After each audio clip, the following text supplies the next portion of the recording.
i9 TV news కి స్వాగతం. Badangpet circle పరిధిలోని అల్మాస్గూడలో గల కోమటికుంట పోచమ్మ కుంటల శుద్ధీకరణ నిధులపై స్థానిక ఎమ్మెల్యే సబితేంద్రారెడ్డి ప్రజలకు సమాధానం చెప్పాలని కాంగ్రెస్ నాయకులు డిమాండ్ చేశారు. మంగళవారం కాంగ్రెస్ సీనియర్ నాయకులు నావారు మల్లారెడ్డి, ఏఐసీసీ విచార విభాగ్ కోఆర్డినేటర్ బోయపల్లి రాఘవేందర్ రెడ్డి, గడ్డి అన్నారం వ్యవసాయ market committee director Boyapalli Govardhan Reddy, senior నాయకులు దిండు శ్రీనివాస్ గౌడ్ తదితరులు ఈ రెండు చెరువులను క్షేత్రస్థాయిలో సందర్శించి పనుల తీరును పరిశీలించారు. ఈ సందర్భంగా కాంగ్రెస్ నేతలు మాట్లాడారు, తీవ్ర విమర్శలు గుప్పించారు. అసంపూర్తి పనులు 2021లోనే ఈ చెరువుల సుందరీకరణ కోసం 4 కోట్ల నిధులు మంజూరు అయ్యాయని, 4 ఏళ్ల పాటు మంత్రిగా కొనసాగిన సబితేంద్రారెడ్డి ఈ పనులు ఎందుకు పూర్తి చేయలేకపోయారో సమాధానం చెప్పాలన్నారు. సుందరీకరణ పేరుతో పెద్ద ఎత్తున నిధుల్ని ఎమ్మెల్యే తన అనుచరులకు దోచిపెట్టారని, పోచమ్మకుంట కట్టపై అసంపూర్తిగా మిగిలిపోయిన వాకింగ్ ట్రాకే ఇందుకు సజీవ నిదర్శనమని, బీఆర్ఎస్ నేతల చేతగానితనం వల్లే పనులు మూలన పడ్డాయన్నారు. ఇప్పటికైనా ఎమ్మెల్యే సబితేంద్రారెడ్డి తన ద్వంద్వ వైఖరిని విడనాడి కాలనీ వాసుల్ని మోసం చేసే కుట్రల్ని మానుకోవాలని హితవు పలికారు. అభివృద్ధి కేవలం కాంగ్రెస్ ప్రభుత్వంతోనే సాధ్యమని ఈ సందర్భంగా వారు స్పష్టం చేశారు. ఈ కార్యక్రమంలో మల్కాడి శ్రీధర్ రెడ్డి, రామిడి శ్రీనివాసరెడ్డి, ప్రభాకర్ రెడ్డి, వెంకటరెడ్డి, జైపాల్, సునీల్, అనిల్ తదితరులు పాల్గొన్నారు. సుందరీకరణ కోసం కేటాయించిన 100 లక్షలు అంటే ₹1 గతంలో 2021 సంవత్సరంలో గత ప్రభుత్వంలో బీఆర్ఎస్ ప్రభుత్వం అప్పట్లో స్థానిక ఎమ్మెల్యే మహేశ్వరం కాన్స్టిట్యూన్సీ ఎమ్మెల్యే అయినటువంటి సబితేంద్రారెడ్డి గారు అప్పట్లో మంత్రిగా ఉండే అప్పుడు వేసి సుందరీకరణ చేస్తాం, వాకింగ్ ట్రాక్ చేస్తాం, ఇంకా చుట్టూ లైట్లు వేపిస్తామని చెప్పి ఎన్నో మాటలు చెప్పారు. 2021 నుంచి 2023 వరకు డిసెంబర్ వరకు వాళ్ళ ప్రభుత్వం ఉంది, ఆమెనే మినిస్టర్ ఉంది, వాళ్ళ మనుషులే లోకల్ కార్పొరేటర్ ఉన్నారు, వాళ్ళ మనుషులే కాంట్రాక్టర్లు వీళ్ళంతా. ఇప్పటి వరకు కోమటికుంట పరిస్థితి ఎందుకు ఇప్పుడు చూపిస్తాం, మీరు చూడండి మీరే స్వయంగా. ఇప్పుడు ఇది కోమటికుంట పరిస్థితి ఇంతవరకు ఇట్లా ఉంది చూడండి. అంటే 2021లో స్టార్ట్ అయిన సుందరీకరణ పనులు 5 ఏళ్ళు అవుతుంది ఇప్పటికి. గతంలో ఆమె మినిస్టర్ ఉండే, ఎమ్మెల్యే ఉండే, మళ్ళీ 2023 తర్వాత కూడా ఆమెనే ఎమ్మెల్యే ఉంది. స్థానికంగా ప్రభుత్వం మాదుంది, మా మీద బురదల్లే కార్యక్రమం చేస్తున్నారు. అప్పట్లో ఉన్న స్థానికంగా ఉన్న బీఆర్ఎస్ కార్పొరేటర్లు దొంగలాగా వ్యవహరించి తీవ్ర స్థాయిలో అవినీతి చేసారు దీంట్లో. అప్పట్లో కూడా మేము మా లోకల్ స్థానిక యూత్ కాంగ్రెస్ నాయకుడు అప్పుడు ఉన్న రాఘవేంద్ర రెడ్డి గారు అతను గట్టిగా ఈ విషయంలో ఆందోళన చేపట్టిన విషయం జరిగింది. అంటే తెలుసు అందరికీ. అప్పట్లో అల్మాస్గూడ గ్రామానికి చెందిన సీనియర్ కాంగ్రెస్ పార్టీ నాయకులు, కార్యకర్తలు ఈ విషయం మీద పెద్ద ఎత్తున ఆందోళన చేసినాం. ఇరిగేషన్ అధికారుల దృష్టి తీసుకుపోయినాం, అప్పట్లో ఉన్న స్థానిక కమిషనర్ దృష్టి తీసుకుపోయినాం, అప్పట్లో జిల్లా కలెక్టర్ దృష్టి తీసుకుపోయినాం. ఆయన నిమ్మకు నీరెత్తినట్టు అప్పట్లో ఉన్న వీళ్ళు ఎవరైతే అప్పుడు వాళ్ళ ప్రభుత్వం ఉంది కాబట్టి మా మాటలు ఎవరు పట్టించుకోలేదు, అసలు పట్టించుకోలేదు. అవినీతి మీదే చుట్టుముట్టు బండి ఏంది పనికి మాలిన భవన నిర్మాణ వ్యర్థాలు ఉంటాయి కదా, అవి తెచ్చిపోసిరు. అప్పట్లో మేము వ్యతిరేకించినాం, ఆయన మా మాట పట్టించుకోలేదు. 5 ఏళ్ళే ఇప్పటి కూడా సుందరీకరణ పనులు పూర్తి చేయలేదు. ఇక్కడ కట్ట పోసిరు, ఇక్కడ నుంచి రోడ్డు వరకు ప్లేస్ వదిలేసిరు. మొత్తం వాటర్ వచ్చి వరద నీళ్ళు వచ్చి ఇక్కడ ఆగిపోయేది. గతంలో విషయం అధికారులు దృష్టికి పట్టించుకోలేదు. మేము స్వయంగా కాంగ్రెస్ ప్రభుత్వం వచ్చినాక నేను కానీ, మా కాంగ్రెస్ పార్టీకి చెందిన రాఘవేంద్ర రెడ్డి కానీ, మా డైరెక్టర్ గోవర్ధన్ రెడ్డి కానీ, అదేవిధంగా దిండు శ్రీనివాస్ గౌడ్ కానీ, ఇతర శ్రీధర్ రెడ్డి గారు కానీ, ఇతర కాంగ్రెస్ పార్టీ నాయకులు అందరూ కలిసి దీని మీద దృష్టి పెట్టి ఇది గలీజ్ ఉంది, ఇదంతా పోవాలని చెప్పి ఉద్దేశంతో స్థానిక కమిషనర్ దృష్టి తీసుకుపోవడం వల్ల జేసీ పంపించడం జరిగింది. అదేవిధంగా మట్టి పోయించడం జరిగింది. ఇప్పుడు ఇంత మాత్రమే అయింది. ఇది మేము సాధించిన విజయం ఇది. అప్పట్లో మాత్రం ఎవరు పట్టించుకోలేదు. మా ప్రభుత్వం వచ్చినాకనే ఇంత మాత్రమే మంచి పనులు అవుతున్నాయి.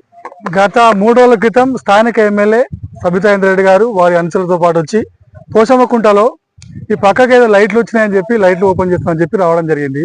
ఈ లైట్లు పూర్తి స్థాయిలో కంప్లీట్ కాలేదు, కేవలం 3 సైడ్లే కంప్లీట్ అయినాయి.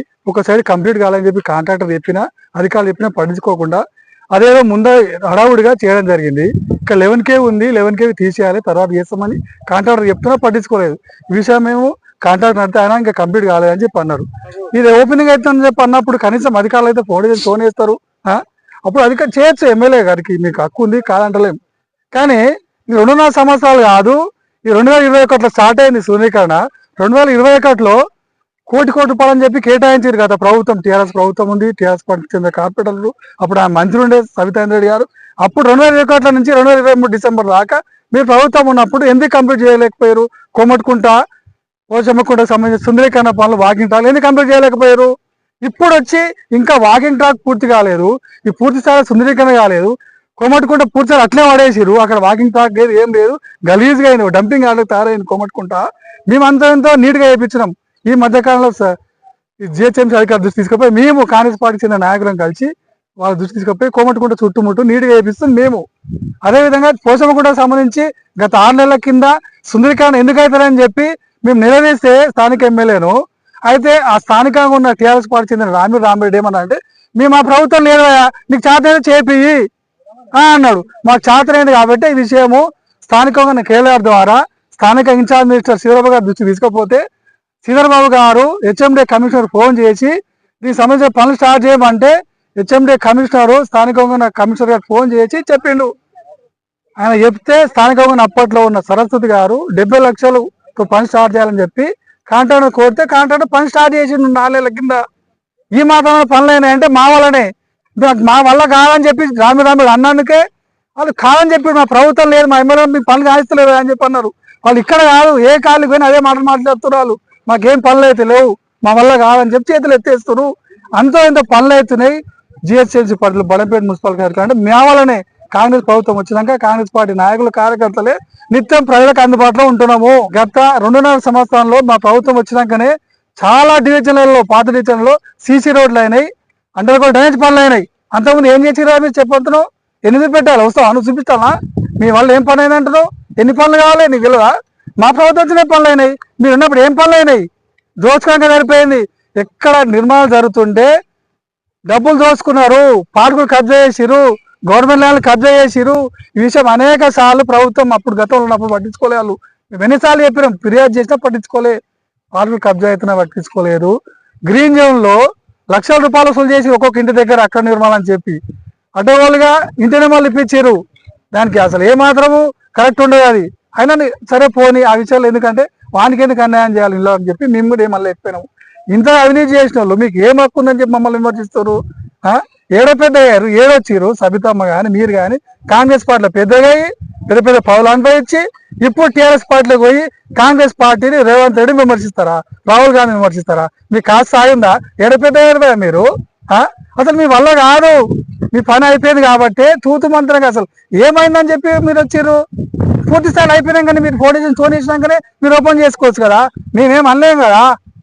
స్వాగతిస్తుంటే మీ పబ్లిక్ నమ్మతలేరు, మీ దగ్గరికి ఎవరు వస్తారు కాలనీ ప్రజలను కాబట్టి ఏదో ఈ చుట్టుపక్కల ఉన్న కాలనీ ప్రజలను బలవంతంగా తీసుకొచ్చి షో చేసిరు. మొన్న రాత్రిపూట అది కూడా 7:30 గంటలకు సుందరీకరణ పనులు పూర్తి కాకుండానే ప్రారంభోత్సవాలు చేస్తారంటారా? అంతేగా మరి 2021 ఫోన్ చేసి స్టోన్ వేసింది ఎవరు? ఈ టీఆర్ఎస్ పార్టీ ఉన్నప్పుడే కదా, అధికారులు ఉన్నప్పుడే కదా, అప్పట్లో మంత్రి ఉన్నప్పుడే కదా, ఆమెనే కదా. 2021 నుంచి 2023 డిసెంబర్ దాకా ఎందుకు వేయలేకపోయారు? అప్పుడు మేము అడుగున్నామా? మీరే కదా చేయలేక వదిలేసిపోయారు. తీవ్ర స్థాయిలో అవినీతి జరిగిందని చెప్పి అప్పట్లోనే మా కాంగ్రెస్ పార్టీ నాయకుల ఆధ్వర్యంలో కలెక్టర్ని కలిసినాము. వాళ్ళు దృష్టి తీసుకుపోయిన ఫిర్యాదు చేసినాం దీని మీద అవినీతి జరుగుతుందని చెప్పి 2022 సంవత్సరంలో. వాళ్ళ ప్రభుత్వం ఉంది కాబట్టి, వాళ్ళ మంత్రి ఉంది కాబట్టి ఏం చేయలేకపోయారు. ఫైనల్ గా ఏం చెప్పారు? ఫైనల్ గా ఇదంతా పని మీద కాదు, 70 లక్షలతో మీరు స్టార్ట్ చేసే పనులు గత 6 నెలల కింద పోసమ్మకుంటలో మీరు వచ్చి కేవలం ఓపెనింగ్, ఆ ఓపెనింగ్ కూడా అఫీషియల్ లేదు, అనఫీషియల్ గా వచ్చిపోయారు అంతే. ఈ జిహెచ్ఎంసీ ఎన్నికలు వస్తున్నాయి కాబట్టి హడావుడి, వాళ్ళని పబ్లిక్ నమ్మే పరిస్థితి లేదు బీఆర్ఎస్ పార్టీని కాబట్టి ఏం చేయాలో అర్థం కాక ఏదో తూతు మంత్రంగా వచ్చిపోతున్నారు వాళ్ళు. మొత్తం మీద ఓవరాల్ గా ఈ పూర్తి స్థాయిలో సుందరీకరణ పనులు చేస్తాం మేము. మా ప్రభుత్వం ఉంది. ఏది పోషమ్మకుంట సంబంధించి, కోమటికుంట సంబంధించి ఇంకా మిగిలి ఉన్న వాకింగ్ ట్రాక్లు కానీ ఇంకా కోమటికుంట మొత్తం పూర్తి స్థాయిలో వేయలేదు. దాని 2 కోట్లు అవుతాయా 3 కోట్లు అవుతాయా మేమే స్థానికంగా ఉన్న కేఎల్ఆర్ గారి దృష్టి తీసుకుపోతాం. మా టీయూఎఫ్ఐడిసి చైర్మన్ చల్లా నరసింహరెడ్డి గారి దృష్టికి తీసుకుపోతాం. అవసరమైతే వారి ద్వారా మా ఇన్ఛార్జ్ మినిస్టర్ శ్రీధర్బాబు గారి దృష్టి తీసుకుపోయి పూర్తి స్థాయిలో బడంపేట సర్కిల్ ఉన్న అభివృద్ధి పనులు మేము కొనసాగిస్తాం. నిత్యం ప్రజలకు అందుబాటులో ఉంటాము. మొన్న సబితా ఇంద్రెడ్డి గారు ఇక్కడికి వచ్చి పోషమ్మకుంటలో లైట్ల వెలుగులు, నేను ఈ నియోజకవర్గానికి ఈ కార్పొరేషన్ లో అల్మాజ్గూడలో నేనేదో ఉద్ధరించినని హడావిడి వచ్చి బటన్ నొక్కడం జరిగింది. ఈ రోజు బీఆర్ఎస్ నాయకులు ఏమంటారు అంటే కాంగ్రెస్ నాయకులు స్థానిక ఎమ్మెల్యేను విమర్శించే హక్కు లేదు అని అంటారు. ఆ విమర్శించే నాయకుడిని అడుగుతున్నా, నువ్వు రేవంత్ రెడ్డిని విమర్శించే స్థాయి అనేది నీ ఏ స్థాయి? రేవంత్ రెడ్డిని విమర్శించే స్థాయా? ఈ నియోజకవర్గంలో ఈ కార్పొరేషన్ లో ప్రతి ఒక్క అభివృద్ధి కాంగ్రెస్ నుంచే జరుగుతుంది. ఈరోజు పోచమ్మకుంట కానీ, కోమిడికుంట కానీ, ఎర్రగుంట కానీ వచ్చే సంవత్సరం వరకు ఈ 3 చెర్లను సుందరీకరణ చేసి శ్రీధర్ బాబు గారిని కేఎల్ఆర్ గారి ఆధ్వర్యంలో ఈ నియోజకవర్గానికి ఈ మూర్ఛలకు తీసుకొచ్చి సుందరీకరణ చూపించే బాధ్యత కాంగ్రెస్ నాయకులమందరం తీసుకుంటాం. ప్రతిపక్షాన్ని ప్రశ్నించేది ఒకటే, ఏదైనా ప్రజలకు ఉపయోగపడాలి తప్ప ప్రచారానికి కాదు. అది ఇప్పుడు ఒకటే, ఇప్పుడు ఇటు కంప్లీట్ కాలేదు, ఇటు కంప్లీట్ కాలేదు. కంప్లీట్ అయిన తర్వాత మీరే అధికారికంగా మా మంత్రి గారిని పిలిచి ప్రభుత్వం తరపున మేమే ఓపెనింగ్ చేస్తుంటుంది లాంఛనంగా. తొందర ఎందుకు? ఇంకొకటి, కొంతమంది ప్రశ్నిస్తున్నారు ఏంటంటే స్థాయి అని అంటారు. స్థాయి అవసరం లేదు, సమస్య ఉంటే ఎక్కడైనా ప్రశ్నిస్తారు. దానికి ఒక సర్టిఫికేట్ అవసరం లేదు ప్రశ్నించడానికి. స్థాయి అనేది అస్సలు అవసరం లేదు. ఇంకొకటి, మమ్మల్ని ఎవరైతే అడుగుతారో వాళ్ళు ఇంతవరకు ఎప్పుడైనా ప్రభుత్వం నుండి గెలిచిరా, ప్రతిపక్షం నుండి గెలిచిరా? అది ఒకటే ప్రశ్నిస్తున్న వాళ్ళకి నేను.